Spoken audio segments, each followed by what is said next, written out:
Ah, what's up again, my friends? Yeah, I feel like a funeral director or something. I don't know why. Sitting here with this jacket on and these beads, I felt like I was a cleric for a second. That was kind of funny. Now it's not in an egotistical way, rather in a silly way. I've always been kind of a weird dresser, and I just popped these beads on. They're my jasper, beach jasper. I made this a while back. Guess I can't really say you made a necklace if you just strung beads.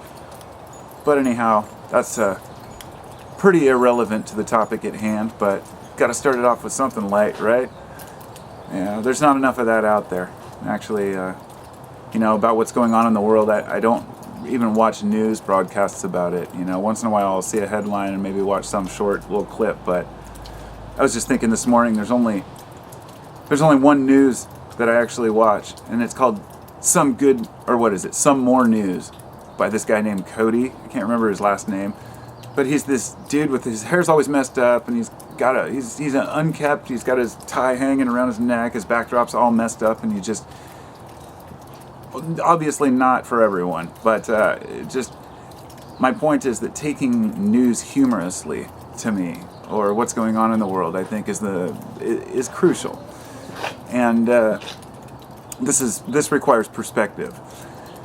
We as humans don't like change, regardless of what that change is. And right now, things are looking pretty shitty for a lot of people. And a lot of people don't like it. I would say nobody likes it, but a lot of people aren't handling it well, let's just say. And I'm not going to sit here and say I blame them. Interestingly, I think a lot of people I've talked to have a misconception of my opinion on, say, lockdown, the fact that we lock down the country. As if I support the government locking everyone down and saying nobody can protest. Absolutely not. I believe in the right to assembly. I believe in the right to protest. But I also believe that if, as a society, we decide that maybe we should close down for a few weeks and see where we're at, I believe at the time, over a month ago, it made sense. As long as we had testing in place and we were getting our shit together in the meantime. Because of the fact that we didn't, and we haven't, and combined with the fact that we've learned a lot of new things about this virus, a lot of people just want to go back to business. And it's really, in a democracy, that's one of those choices we have to make. But people fall prey to believing what others are telling them. All of us do. So nobody knows what the truth is. There's a lot of confusion out there. And then it turns into arguments. People claiming there's going to be a civil war, or marching with a Nazi flag or something. It's like you just kind of cringe at some of the things that people do. They use it as an excuse to take their anger out. But others have legitimate gripes. An example being, we made a huge mistake closing down parks. Now, I understand in very busy urban areas, some parks are just packed. That's different than closing all state parks and national parks. Closing down hiking trails in my own state. Now, I live in Washington State. We're pretty much on our own. I remember, I'm not going to get into that. We've done a pretty good job from the beginning. We've got our cases way down. And now the people are saying, let's get back to business. Let's open up and do what we can do. And then they extended the stay-at-home order. My wife is actually at a meeting at her work right now. They were supposed to go back to work today, but they had to delay that opening again. And so this comes down to kind of a freedom issue, but it's more than that. As many people have pointed out, it's a mental health issue. The more people are cooped up in their homes, the more frustrated people are going to become, and the more likely they are going to be to lash out at others or themselves. Now, I know many of you have made this point to me, and I'm well aware of it. Yes, suicides are definitely going to increase. And we are definitely going to see a lot of people having more domestic abuse calls, which won't be responded to likely, child abuse. The question that we have to ask ourselves is, what kind of a society do we live in where spending some time with your family causes you to be more abusive because you're there with them? In other words, this is a cultural issue that goes far beyond the United States. This is worldwide. In China, there were several cases of women that were beaten with a chair over and over, and she couldn't leave her home because she tried to get out, and the cop said, no, you're on lockdown. So this can actually hold people back from protecting themselves and leaving when they're trying to escape danger at their home. So what I'd like to do is say it is time to let people go outside. The reason being is most of the studies that I've read, at least some of the top, even though in an issue like this, nobody wants to trust the experts unless they agree with what they agree with. But there are a lot of people saying that this virus is basically doesn't transmit outside for shit. That you maybe have a 1% chance of getting it in a crowd of people outside as long as you follow basic distancing guidelines. So therefore, theoretically, we could open up the country, allow people to go to the parks and the workplaces and get right back to doing whatever we want to do tomorrow. If we followed basic social distancing guidelines for a while and wore masks. But you know what? That's too much to ask from Americans. There are people saying that it is against their freedom. They shouldn't have to wear a mask. I even read an article or a post from this Kentucky, or not Kentucky, I can't remember, a senator out east somewhere who said, we were made in God's image and, I refuse to wear a mask on religious grounds because I wasn't born with one. And of course the argument would be, why are you wearing clothing, right? It's selective reasoning, selective bias to choose what you want to fit what you believe to be. I don't know. It's pretty much preposterous and obviously ridiculous, but here it comes down to the big question. Somebody out there is maybe asking, well, that's his right. He shouldn't have to wear a mask. This is difficult because not wearing a mask doesn't necessarily just protect you. The idea is not really to protect you, it's to protect others from your spit. I've heard too many people arguing that it's not even contagious through the air or that it doesn't even matter. It does matter. We're not stupid. We've come a long way as a species, but over the last 100 years we've learned a lot more about viruses and bacteria. And to even hint that it's not transmittable through the air or that it doesn't make a difference, you're just going against basically, it's selective science. You can choose which science that you want not to believe, and that makes it really hard for all of us. So I guess what I'm saying is maybe if we could all cooperate and follow some basic principles and guidelines instead of being stubborn, then we could get some shit done. It's not just the people, it's the politicians. Neither the president or the vice president will wear a mask and refuse to. And then we've got a lot of the police and the police forces who aren't wearing masks, or those idiots who have them down over their mouth but not their nose. Look, we all hate wearing a mask. It's uncomfortable. You can't see people's expressions. But at what point do we say we're going to get this over quicker if we start compromising on some basic ideas? Because if we really want to get back to work and get back to our lives, we're going to have to follow some basic guidelines, or else we're just going to continue to go through this roller coaster of shutdowns.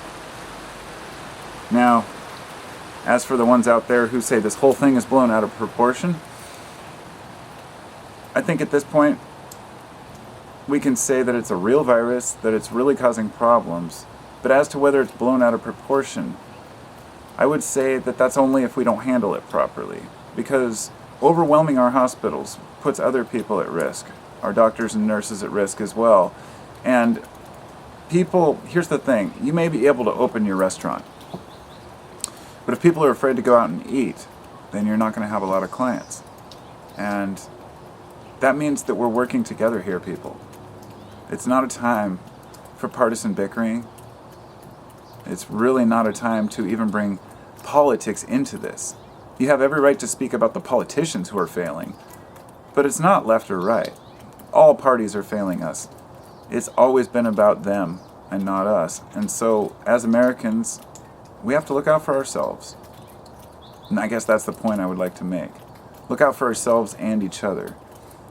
And if you feel that your state is suppressing your right to free speech or to assembly, or that you don't think your cases warrant a lockdown, speak out about it. But if you live in a place where you have general freedoms to move about, like we do in Washington, even with continual cases and deaths, we still have the right to go where we want. I just got back from camping. There are some parks closed, of course, and those need to be open. But that's the thing. Instead of just ranting, open everything up. Let's ask ourselves, what are the crucial aspects about opening up and doing it the right way to make sure that it's not worse in the end? Because if you're of the mindset that this is a real virus and you follow the history of viruses, you'll know that this very well may come back in the fall. Heavy. But we just don't know. It's that very uncertainty that is causing so much panic in people. All of us. And it's causing people to lash out over things that they disagree with. Everybody's got a theory as to whether this thing was made in a lab, who's involved in it, who has Bill Gates and his patent on the coronavirus from years ago. I've looked into all those things and I say, you know what? Let's just say in theory, everything that these people say is true. Let's say I'm not going to say conspiracy theory, but every theory regarding the virus is true. Let's say it was manufactured, but even though there's no genetic markers for that. Say it was manufactured in a lab, then let's say it was deliberately released by the Chinese, and then let's say they already have a vaccine and Bill Gates has a patent on it, and the whole thing is to kill off the people. My question would be, what is the point? Why did they do this? Okay, so a person would say, well, they could have used a more deadly virus. And I think the argument would be on the side of, believing that it was set up would be to say, no, they wanted a virus that wasn't too lethal. Therefore, they could convince people to lock themselves away and basically declare martial law and dominate the streets for whatever reason. If we open back up and get back to life, then what was the purpose of it? Because the people who really want the shit to keep going are the ones who are making the money. And the corporations are losing a hell of a lot of money during this time. So anybody who can get things going they're gonna be lobbying to get it going if they think it's gonna be better for their company. For example, like the pork plant, Smithfield over there in Kentucky or Vermont or whatever, where half the people are infected now. Like 750 out of like 1,500 employees, and they had to shut it down again. And it's like, people could say, well, that's just a sacrifice we make. It's very difficult to gauge the value of a human life. We do it every day through insurance rates and whatnot, but when you're standing there next to your coworker and he's coughing and he dies the next day, I don't know, that's a difficult one for some people. I don't know, it really comes down to a very complicated set of factors. But I would just finish by saying this. I do believe we did the right thing in the beginning with the unknowns regarding this virus. And I do believe at this point, since the failures we've made, there's no option other than to get back to business as efficiently as possible and see how this plays out. Because there will be more deaths if we shut down for several months. You can't close a country for a year. It doesn't work. So those are my thoughts on it, I guess. I'm trying to explain my point of view, but, that I'm not just saying, oh, well, I'm just going to trust my government and believe everything they say. I've never trusted anything my government tells me. I haven't even listened to a word they've said, actually. I've listened to the doctors, the scientists, the virologists. I read a book about viruses so I can understand better how they spread and what the likelihood is of a certain type of virus mutating, and so I could get as good of a grasp as possible on what's going on now. Not to say I know this grand conspiracy, because it doesn't matter. That was the point I was going to make. Even if all of that's true, it doesn't change the fact that here we are. So it's much more important that we focus on how to get out of this and move forward than trying to place blame on anyone. But, we're finger pointers. That's what we do. There's always somebody to blame for our failures. Kids always blame their parents when they get older and say, oh, my parents did this, so this happened to me. It's just something I won't do. I refuse, Most of our problems in our lives are our own. We can blame our government, we can blame policies, but we are quite responsible for ourselves as well. And so when we do start to falter, then any little thing can set us off, if you will. And right now, a lot of people on Earth aren't feeling very good about things. And this has just compounded the issue. So, talk to you later. Thanks for listening. Be well, my friends.